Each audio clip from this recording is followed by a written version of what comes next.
fourth semester paper Mental Health and Psychiatric Social Work, Unit 3, topic Role of Voluntary Organizations and Governmental Agencies in Caring Mentally Ill. ಮಾನಸಿಕ ಅಸ್ವಸ್ಥರ ಆರೈಕೆಯಲ್ಲಿ ಸ್ವಯಂ ಸೇವಾ ಸಂಸ್ಥೆಗಳ ಪಾತ್ರ ಮತ್ತು ಸರ್ಕಾರಿ ಸಂಸ್ಥೆಗಳ ಪಾತ್ರ, ಈ ವಿಷಯದ ಬಗ್ಗೆ ನಾವಿವತ್ತು ಚರ್ಚೆ ಮಾಡಕ್ ಹೋಗ್ತಾ ಇದ್ದೀವಿ. ಈಗ ನಿನ್ನೆ ಸೆಷನ್ ಅಲ್ಲಿ ಸಮಾಜ ಕಾರ್ಯಕರ್ತರ ಪಾತ್ರ ಏನು ಅಂತ ನಾವು ಅರ್ಥ ಮಾಡ್ಕೊಂಡಿದೀವಿ. ಅಂದ್ರೆ ಸಮಾಜ ಕಾರ್ಯಕರ್ತರು ರೋಗಿ, ಕುಟುಂಬ ಮತ್ತು ಸಮುದಾಯದ ಆರೈಕೆಯಲ್ಲಿ ಅವರ ಪಾತ್ರ ಏನು ಅಂತ.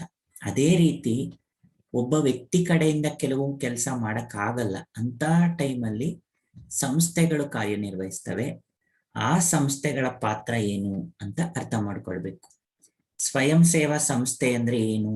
ಆ ಹೆಸರೇ ಹೇಳಂಗೆ voluntary organisation where group of volunteers come together to serve the society. ಸಮಾಜವನ್ನು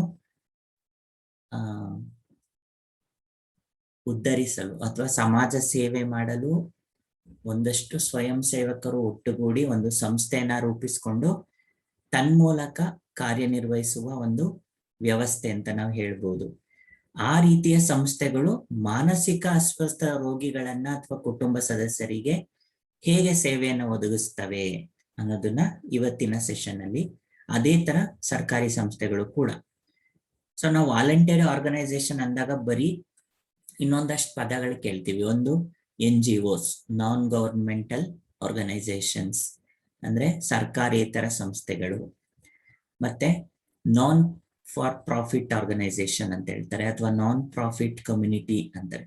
ಲಾಭೇತರ ಉದ್ದೇಶಗಳ ಸಂಸ್ಥೆ ಅಥವಾ ಸಮುದಾಯ, ಈ ರೀತಿ ಬೇರೆ ಬೇರೆ ಪದಗಳಲ್ಲಿ ಕರೀತಾರೆ.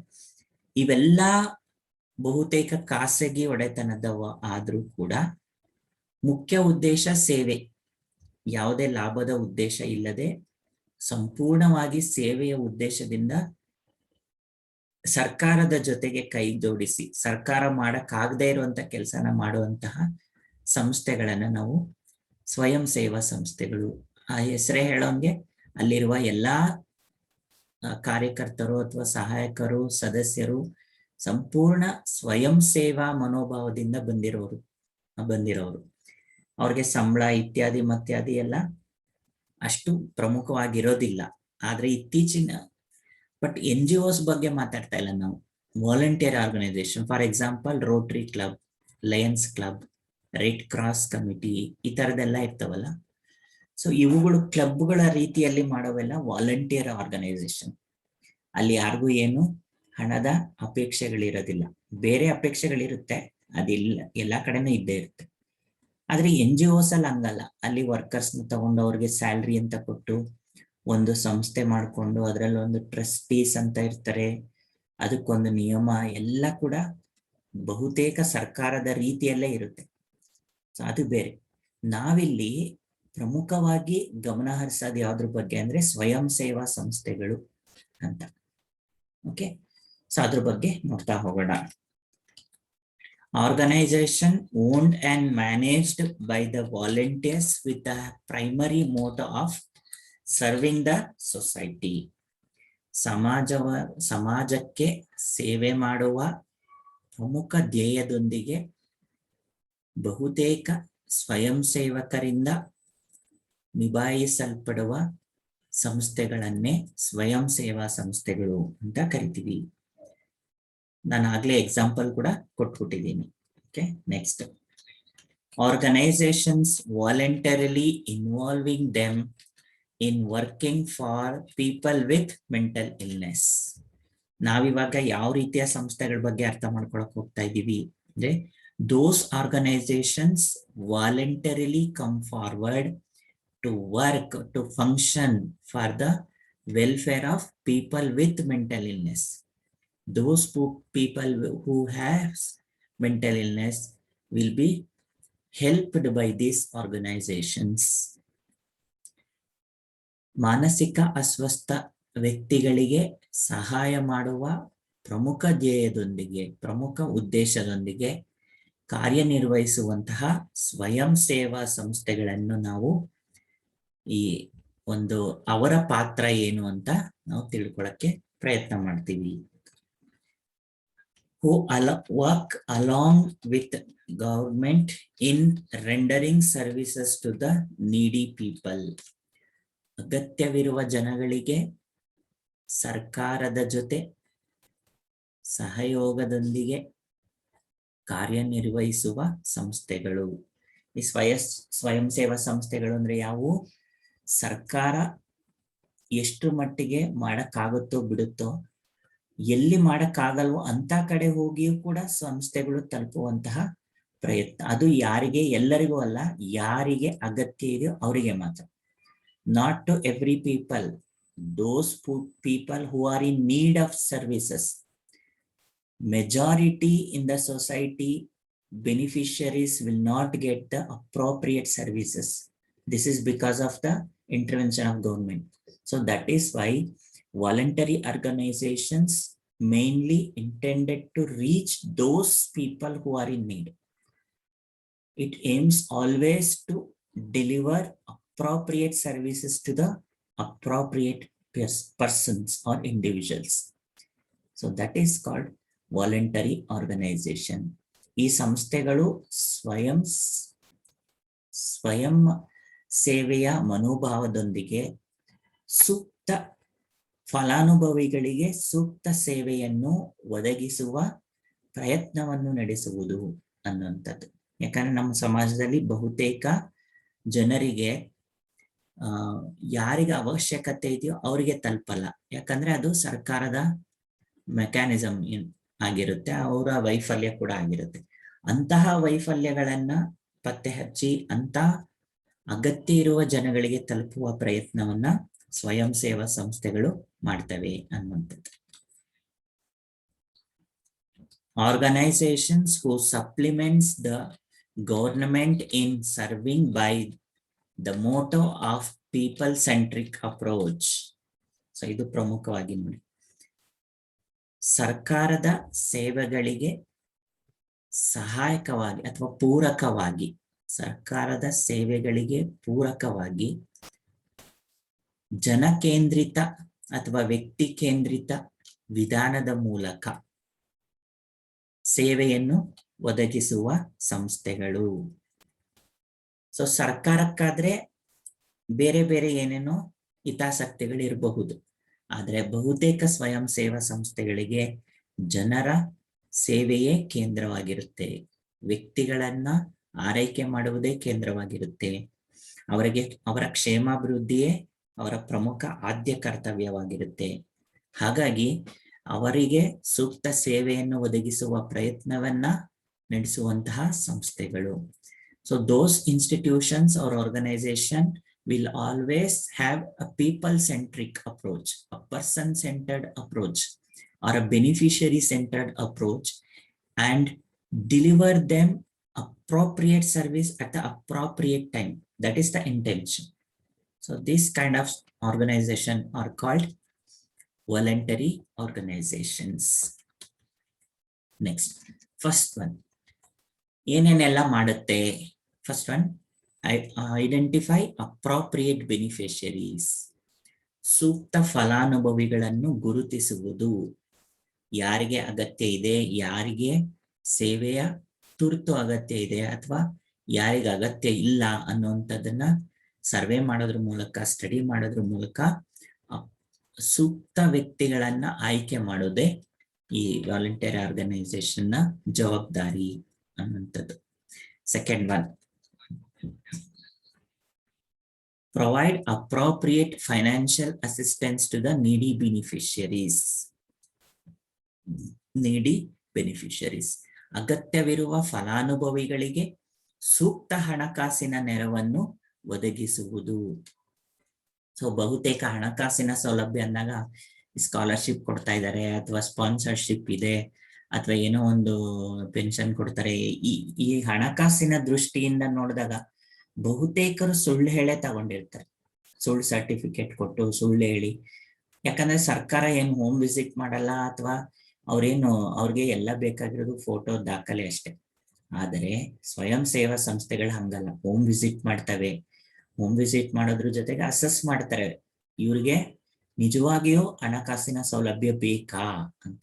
ಹಾಗಾಗಿ ಸೂಕ್ತ ಹಣಕಾಸಿನ ಸಂಪನ್ಮೂಲ ಸೂಕ್ತ ವ್ಯಕ್ತಿಗಳಿಗೆ ತಲುಪಬೇಕು ಅನ್ನೋದರ ಪಾತ್ರದ ಜವಾಬ್ದಾರಿಯನ್ನ ಸ್ವಯಂ ಸೇವಾ ಸಂಸ್ಥೆಗಳು ಹೊಂದಿರ್ತಾರೆ. ಯಾಕಂದ್ರೆ ಇದು ಮಾನಸಿಕ ಅಸ್ವಸ್ಥ ರೋಗಿಗಳಿಗೆ ತುಂಬಾ ಅಗತ್ಯ ಇರುತ್ತೆ.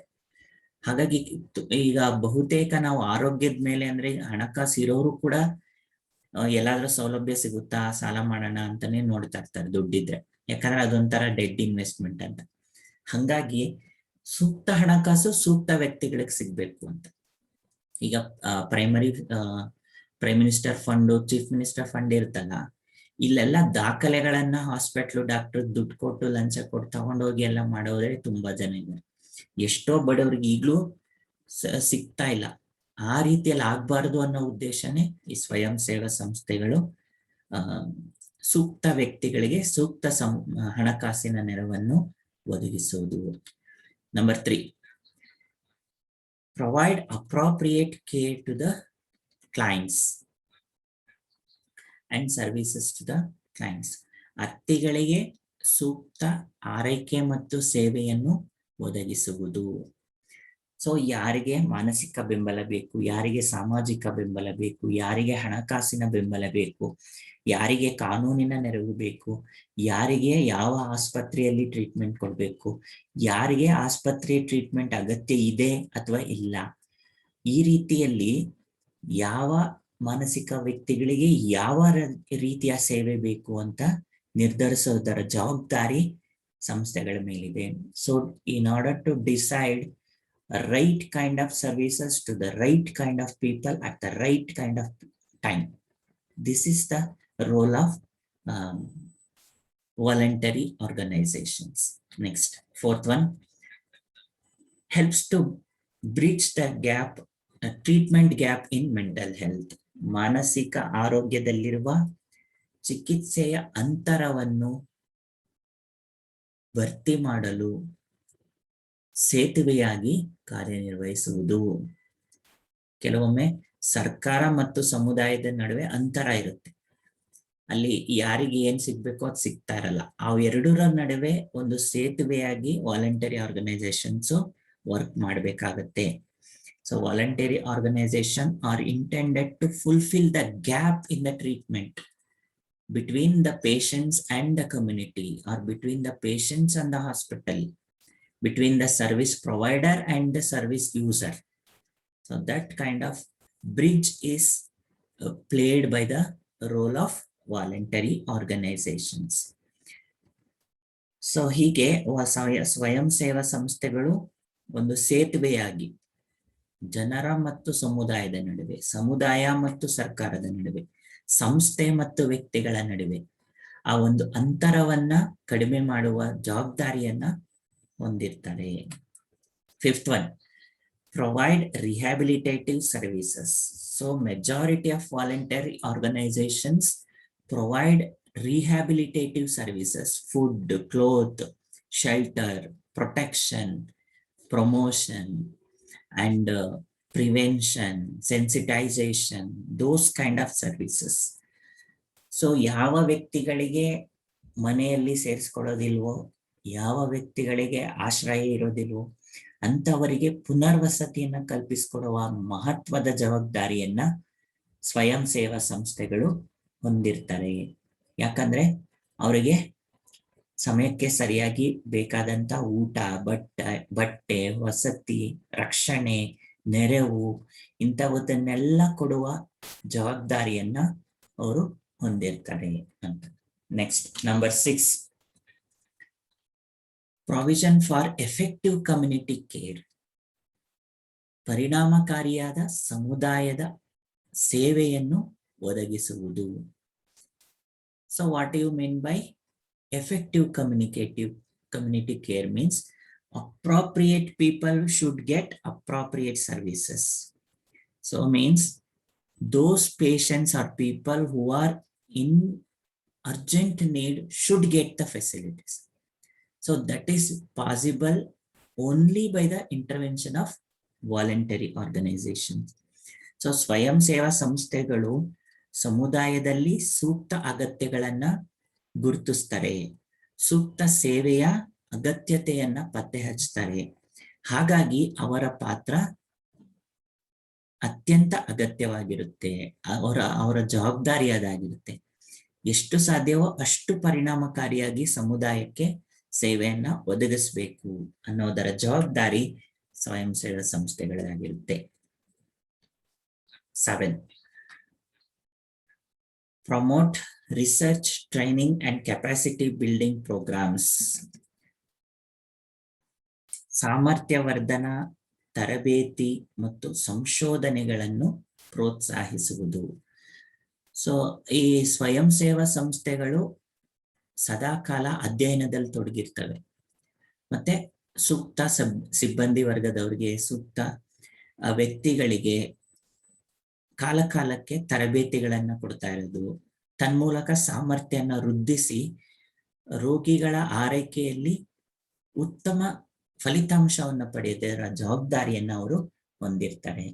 So they will organize short-term and long-term training programs to the staff and the needy people or volunteers who are intended to work with mentally ill. Why? In order to enhance the capacity to handle the crisis situation. And also frequently they will be conducting the studies on the upcoming current issues to deal effectively with the mentally ill, to deal effectively with the situation of crisis. So this is the role of voluntary organizations. 8.1. Plan various sensitization programs in supporting for lobbying towards poor mentally ill. ಬಡ ಮಾನಸಿಕ ಅಸ್ವಸ್ಥ ರೋಗಿಗಳ ಪರವಾದ ವಕಾಲತ್ತನ್ನು ವಹಿಸುತ್ತಾ ಹಲವು ರೀತಿಯ ಕಾರ್ಯಕ್ರಮಗಳನ್ನು, ಜಾಗೃತಿಯ ಯೋಜನೆಯನ್ನು ರೂಪಿಸುವುದು. ಸ್ವಯಂ ಸೇವಾ ಸಂಸ್ಥೆಗಳು ಯಾವತ್ತೂ ಕೂಡ ಅಧ್ಯಯನಗಳನ್ನ ಆಧರಿಸಿ ತರಬೇತಿಗಳನ್ನೆಲ್ಲ ಮಾಡ್ತಾ ಇರೋದ್ರಿಂದ ಅದರಿಂದ ಕಂಡು ಬಂದಂತ ಫಲಿತಾಂಶವನ್ನು ಆಧರಿಸಿ ಹೊಸ ಹೊಸ ಯೋಜನೆಗಳನ್ನ ರೂಪಿಸೋದಕ್ಕೆ ಸಹಾಯ ಮಾಡ್ತಾರೆ. ಅಷ್ಟೇ ಅಲ್ಲದೆ ಯಾವ ರೀತಿಯ ಕಾರ್ಯಕ್ರಮ, ಯಾವ ರೀತಿಯ ವ್ಯಕ್ತಿಗಳು ಬೇಕು, ಮತ್ತು ಬಡ ಮತ್ತು ದುರ್ಬಲ ವರ್ಗಗಳ ಮಾನಸಿಕ ಅಸ್ವಸ್ಥ ರೋಗಿಗಳಿಗೆ ಅಗತ್ಯವಾದಂತ ಕಾನೂನಿನ ಬೆಂಬಲವನ್ನು ಕೂಡ ವಹಿಸುವಂತಹ ಜವಾಬ್ದಾರಿಯನ್ನ ಅವರು ನಿಭಾಯಿಸ್ತಾರೆ. So they will provide suitable support, legal support or advocacy if needed, and also appropriate plan for the program to be implemented for the appropriate beneficiaries. This is the role of voluntary organizations.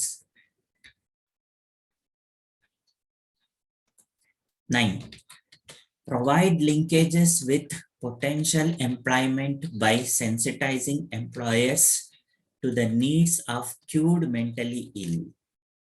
ಮಾನಸಿಕ ರೋಗದಿಂದ ಚೇತರಿಸಿಕೊಂಡಂತಹ ವ್ಯಕ್ತಿಗಳಿಗೆ ಸೂಕ್ತ ಉದ್ಯೋಗ ಅವಕಾಶಗಳನ್ನು ಕಲ್ಪಿಸುವುದು ಮತ್ತು ಉದ್ಯೋಗಸ್ಥರಿಗೆ ಜಾಗೃತಿ ಮೂಡಿಸುವುದರ ಜವಾಬ್ದಾರಿಯನ್ನು ನಿಭಾಯಿಸುತ್ತಾರೆ. So identify the potential employers who are ready to provide employment opportunity to the cured mentally ill. So who will continue working with the services of mentally ill. ಈಗ ಯಾರೋ ಒಬ್ರು ಕೆಲಸದಲ್ಲಿ ಇರ್ತಾರೆ, ಮೆಂಟಲ್ ಇಲ್ನೆಸ್ ಬಂದಿರುತ್ತೆ, ಮತ್ತೆ ಅವ್ರು ಚೇತರಿಸ್ಕೊಂಡಿರ್ತಾರೆ. ಸೊ ಅದು ಅಂತವ್ರಿಗೂ ಕೂಡ ಪುನಃ ಅವರ ಒಂದು ಸೇವೆಯನ್ನ ಮುಂದುವರ್ಸಕ್ಕೆ ಪ್ರಯತ್ನ ಮಾಡೋದು. ಅದಷ್ಟೇ ಅಲ್ಲದೆ ಹೊಸೊಬ್ರು, ಈಗ ಯುವಕರು ಶಿಕ್ಷಣ ಆಗಿದ ತಕ್ಷಣ ಏನೋ ಡಿಪ್ರೆಷನ್, ಸೂಸೈಡಲ್ ಟೆಂಡೆನ್ಸಿನೋ ಇಂದ ಮೆಂಟಲ್ ಇಲ್ನೆಸ್ ಬಂದಿರುತ್ತೆ. ಅದಾದ್ಮೇಲೆ ಅವರು ತಮ್ಮ ಔದ್ಯೋಗಿಕ ಜೀವನದಲ್ಲಿ ಮುಂದುವರಿಬೇಕಾದ್ರೆ ಅವ್ರಿಗೆ ಅವಕಾಶಗಳು ಬೇಕು. ಅಂತಹ ಅವಕಾಶಗಳನ್ನ ಸೃಷ್ಟಿಸುವ, ಕಲ್ಪಿಸುವ ಜವಾಬ್ದಾರಿಯನ್ನ ಹೊಂದಿರ್ತಾರೆ. So they have to go and talk to the employers, convince them to give employment opportunity. That is the role of voluntary organization. Next, 10th one. Initiate various community-based mental health programs. ಸಮುದಾಯ ಆಧಾರಿತ ಮಾನಸಿಕ ಆರೋಗ್ಯ ಕಾರ್ಯಕ್ರಮಗಳನ್ನು ಪ್ರಾರಂಭಿಸುವುದು. ಇದು ತುಂಬಾ important, ಯಾಕಂದ್ರೆ because many organisation will work in the grass root, in the bottom line approach of the community. So they know better than others. So many of the services will be successful in the community mental health. That is why their role is vital in providing mental health services. ಮಾನಸಿಕ ಆರೋಗ್ಯ ಸೇವೆಗಳು ಬಹುತೇಕ ಸಮುದಾಯದಿಂದ ರೂಪುಗೊಂಡಾಗ ಯಶಸ್ವಿ ಆಗ್ತವೆ. ಅಂತಹ ಯಶಸ್ಸಿನ ಪಾಲುದಾರರು ಈ ಸ್ವಯಂ ಸೇವಾ ಸಂಸ್ಥೆಗಳು. ಅವರ ಪಾತ್ರ ಬಹಳ ಮುಖ್ಯ ಅನ್ನುವಂಥದ್ದನ್ನ ನಾವು ಗಮನಿಸಬೇಕು. 11. Documentation and dissemination of relevant facts of mentally ill to the related authorities. ಸಂಬಂಧಿಸಿದ ಅಧಿಕಾರಿಗಳಿಗೆ ಮಾನಸಿಕ ಅಸ್ವಸ್ಥತೆಗೆ ಸಂಬಂಧಿಸಿದ ವಸ್ತುಸ್ಥಿತಿಯ ಬಗ್ಗೆ ಸೂಕ್ತ ದಾಖಲೆಗಳನ್ನು ಒದಗಿಸುವುದು.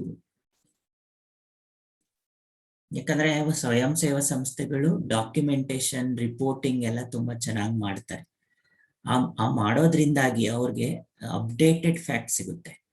ಸೊ ಹೊಸದೇನಿದೆ, ಅವ್ರು ಎಷ್ಟು ಜನ ಇದ್ದಾರೆ, ಅವ್ರಿಗೆ ಏನ್ ಬೇಕು, ಅವ್ರ ಅಗತ್ಯಗಳೇನು, ಅವ್ರಿಗೆ ಯಾವ ರೀತಿಯ ಸೇವೆ ಬೇಕು, ಇದನ್ನೆಲ್ಲ ನಿರ್ಧರಿಸಕ್ಕೆ, ಸೂಕ್ತ ಕಾರ್ಯಕ್ರಮ ನಿರ್ಧರಿಸಕ್ಕೆ ಫ್ಯಾಕ್ಟ್ಸ್ ಬೇಕು. ಆ ಫ್ಯಾಕ್ಟ್ಸ್ ಕೊಡುವಂತ ಜವಾಬ್ದಾರಿಯನ್ನ ಸ್ವಯಂ ಸೇವಾ ಸಂಸ್ಥೆಗಳು ನಿಭಾಯಿಸ್ತಾರೆ ಅನ್ನುವಂಥದ್ದು. 12. Arrange meetings of support group of patients. ರೋಗಿಗಳ ಬೆಂಬಲಿತ ಸಮೂಹ ಸಭೆಯನ್ನು ಆಯೋಜಿಸುವುದು. ಸೊ ಬಹುತೇಕ family members, relatives, neighbours, community leaders, local volunteers, people. So organize meeting about sensitizing regarding the services of mental illness. So ಮಾನಸಿಕ ಅಸ್ವಸ್ಥತೆಗೆ ಸಂಬಂಧಿಸಿದಂತೆ ಸೂಕ್ತ ಜಾಗೃತಿಯನ್ನ ಸಮುದಾಯದ ಬೇರೆ ಬೇರೆ ರೀತಿಯ ಜನಗಳಿಗೆ, ಕುಟುಂಬ ಸದಸ್ಯರು, ಸಂಬಂಧಿಕರು, ನೆರೆಹೊರೆಯವರು, ಸ್ಥಳೀಯ ಸ್ವಯಂ ಸೇವಕರು, ನಾಯಕರು, ಇವರೆಲ್ಲರಿಗೂ ಕೂಡ ಒಂದು ಸಪೋರ್ಟ್ ಗ್ರೂಪ್ ಮೀಟಿಂಗ್ ನ ಅರೇಂಜ್ ಮಾಡೋದು ಕೂಡ ವಾಲಂಟಿಯರ್ ಆರ್ಗನೈಸೇಷನ್ ಮಾಡುತ್ತೆ. ಸೊ ಇದಿಷ್ಟು ಸ್ವಯಂ ಸೇವಾ ಸಂಸ್ಥೆಗಳ ಪಾತ್ರ ಏನು ಅಂತ. ಈಗ ನೆಕ್ಸ್ಟ್, ಗವರ್ಮೆಂಟಲ್ ಏಜೆನ್ಸೀಸ್, ಸರ್ಕಾರಿ ಸಂಸ್ಥೆಗಳು ಅಥವಾ ಅವರ ವಿಭಾಗಗಳು ಯಾವ ರೀತಿಯ ಪಾತ್ರವನ್ನು ವಹಿಸ್ತವೆ ಅಂತ ನೋಡೋಣ. ಗವರ್ಮೆಂಟ್ ಅಂದ್ರೆ ಏನು ಅಂತೆಲ್ಲ ನಿಮ್ಗೆ ಗೊತ್ತಿದೆ, ಹಾಗಾಗಿ ನಾನು ಹೆಚ್ಚು ಹೇಳಕ್ ಹೋಗಲ್ಲ. ನೇರವಾಗಿ ಅವ್ರ ಪಾತ್ರ ಏನು ಅಂತ ನೋಡಕ್ ಹೋಗೋಣ. 1. Provide care and support through safety services to mentally ill. ಮಾನಸಿಕ ಅಸ್ವಸ್ಥ ವ್ಯಕ್ತಿಗಳಿಗೆ ಸೂಕ್ತ ಸುರಕ್ಷಿತ ಸೇವೆ ಮತ್ತು ಬೆಂಬಲವನ್ನು, ಆರೈಕೆಯನ್ನು ಒದಗಿಸುವುದು. ಅವ್ರಿಗೋಸ್ಕರ rehabilitation centres, ಶೆಲ್ಟರ್ಡ್ centres, ಶೆಲ್ಟರ್ಡ್ care centres, ಈಗ ಹೋಮ್ಸ್ ಫಾರ್ ಮೆಂಟಲಿ ರಿಟಾರ್ಡೆಡ್ ಅಂತ ಇದೆ, ಹೋಮ್ ಫಾರ್ ಮೆಂಟಲಿ ಇಲ್ ಅಂತ ಇದೆ, ಡೆವಲಪ್ಮೆಂಟಲ್ ಡಿಸಬಿಲಿಟೀಸ್ ಅಂತ ಇದೆ. ಸೊ ಆ ರೀತಿಯಲ್ಲಿ ಅವ್ರಿಗೆ ಸೂಕ್ತ ಸೇವೆ ಮತ್ತು ಸುರಕ್ಷತಾ ಕ್ರಮಗಳನ್ನ ಕೈಗೊಳ್ಳುವುದು, ತನ್ಮೂಲಕ ಅವರಿಗೆ ಸೂಕ್ತ ಆರೈಕೆ ಮಾಡುವುದರ ಜವಾಬ್ದಾರಿ ಅಥವಾ ಪಾತ್ರ ಸರ್ಕಾರದ್ದಾಗಿರುತ್ತೆ. Next, second one, to frame suitable policies for the welfare of mentally ill. ಮಾನಸಿಕ ಅಸ್ವಸ್ಥರ ಕ್ಷೇಮಾಭಿವೃದ್ಧಿಗಾಗಿ ಸೂಕ್ತ ನೀತಿಯನ್ನು ರೂಪಿಸುವುದು. ಸೊ ಏನೇ ಪಾಲಿಸಿ ಅಂದ್ರೆ ಏನು ಅಂತ ಗೊತ್ತಿದೆ ನಿಮ್ಗೆ. It is A guiding document, it is A frame work document. ಅದೊಂದು ಮಾರ್ಗದರ್ಶಕ ದಾಖಲೆ. ಅದರ ಮೂಲಕನೇ ಕಾರ್ಯಕ್ರಮಗಳನ್ನ, ಕಾನೂನನ್ನ ರೂಪಿಸೋದು.